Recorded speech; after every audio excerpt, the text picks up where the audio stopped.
सीता तुलसी रोपे राम जी अपनी होया गाना माया रे अपनी होया गाना माया रे अपनी होया गाना।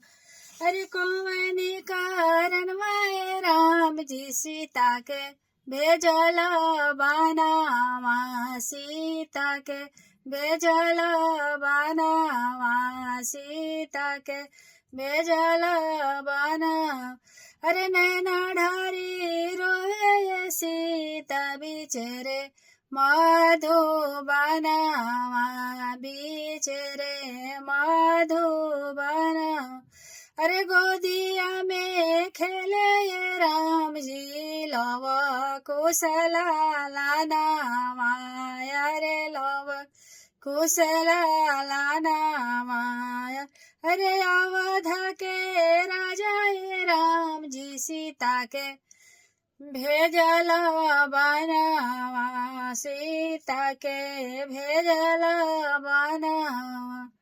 अरे अवध के राजा राम जी सीता जी रहे हो बनावा। अरे रानी रहे हो बनावा। अरे सीता सुंदर लावे राम जी काटे काटेला कड़िया।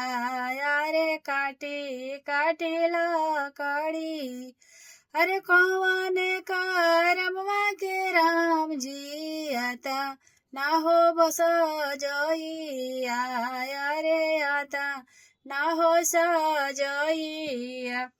अरे करम लिखल के राम जी काटे ना हो कुल्हाड़िया।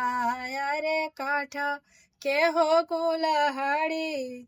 अरे महल के रानी सीता जंगल काटेला कड़िया। अरे जंगल काटेला कड़ी। अरे महल के रानी सीता जंगल में झोपड़िया। हे जंगल में झोपड़ी। अरे श्रवण भदौआ राम जी काली काली बदरिया। अरे काली काली बद अथड़े पे भी जुलिया राम जी सीता के लगे हो डरावा सीता के लगले हो डरा। अरे धोबिया कारण माए राम जी रानी के भेजल बनावा।